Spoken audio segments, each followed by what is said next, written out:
Hey guys, and welcome back to another weekly wrap-up. It's December 2nd now, and I finally finished War Storm. It was so good. I think I'm gonna give it a 4 out of 5 stars. I had a really hard time getting through it for some reason.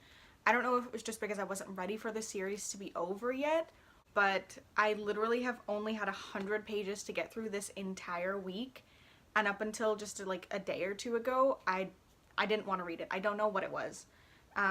But I finally finished, and like I said, 4 out of 5 stars, just because it took me quite a while to get through, and because I didn't like the multiple perspectives.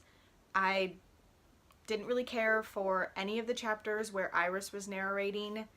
I liked the few that Maven had. Evangeline's were good perspective. It was really nice to see all of her character development, and of course I loved all of Mare's. But I feel like 4 perspectives was a little overkill, so it just wasn't my favorite thing of the book. So 4 out of 5 stars. I loved this series, and I do want to do a video talking about all of them and my favorite characters and my favorite parts. But I finally finished, and this is the only book that I read this week, although I did pick up another one which wasn't Timekeeper, which I wasn't expecting. So I'm currently in the middle of reading Sith online. I downloaded it from a website called Riveted Lit. Every couple of weeks they upload about 4 or 5 books. Most of them are extended excerpts, and they have about 2 or 3 that are full books. Sometimes the problem is that the book that they put up that's a full book is like the 3rd or 2nd book, which kind of sucks because it's a free book, but you can't read it if you haven't read the 1st or 2nd.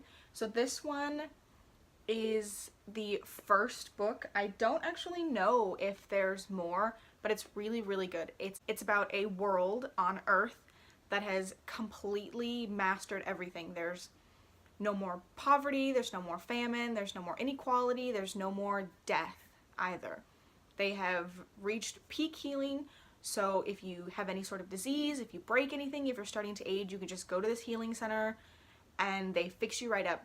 And when you start to get too old or you feel like you want to change, I guess, you can reset yourself back to the age of, the lowest point is 21. So people, they call it turn the corner like 3 or 4 times, and they have like 20 children, so their families are really, really huge.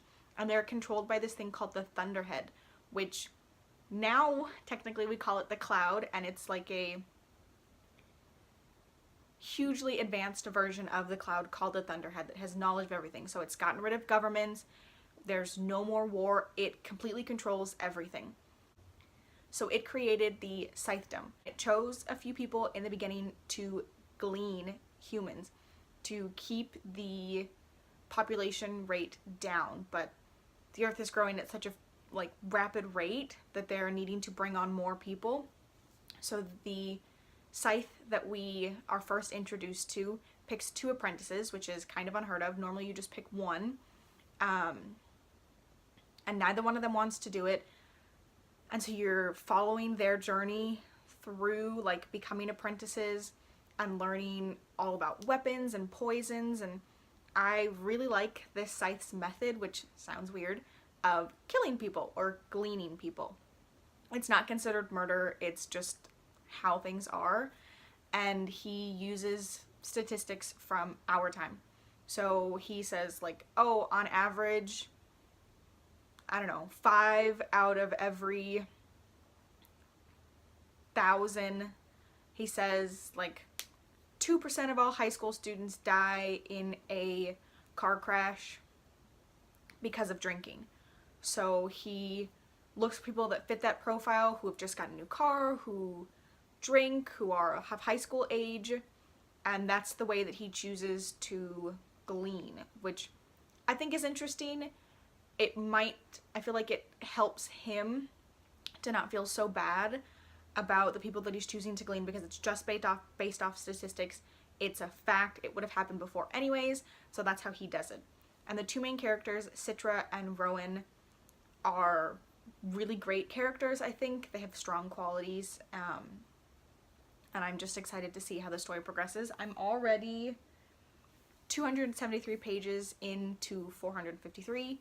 I started reading it on Thursday at work. I am still relatively new, obviously, so I don't have a lot of stuff to do, and it's the end of the month. So most of everyone's paperwork has already been turned in and submitted, so I just didn't have a lot. And like I mentioned in the last vlog, my boss told me that if I wanted to, I could read or do homework, and I hadn't brought my book with me that day.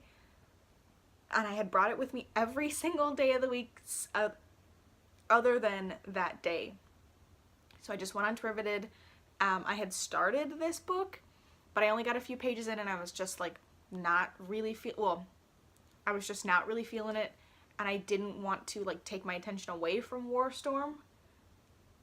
But I actually think it helped me get back into the mood of reading Warstorm and finishing it. So I'm about halfway through it. I think I might be able to finish it in the next couple of days, and then I'm hoping to pick up Timekeeper and see how that story goes. Timekeeper is a relatively small book, so I'm hoping that I'll be able to finish it and Scythe next week. I have probably been pronouncing that wrong. I know it's Scythe, but I keep saying Sith for some reason. But I'm hoping that I can finish the 2 next week and maybe get into Kingdom of Ash. I still don't know if I'm ready to dive into that. It is a really heavy book, so I might pick up another ebook to read during that time. That way, in the slow parts, I can read something else that will kind of keep me in the reading mood. Yeah, that's all for this week. I have to go study now, which I'm not really looking forward to, but I am looking forward to just kind of spending some time at Starbucks. And I also need to work on my bullet journal setups for work and for my personal life for next week. So I will see you guys next Sunday. Thanks for watching. Bye!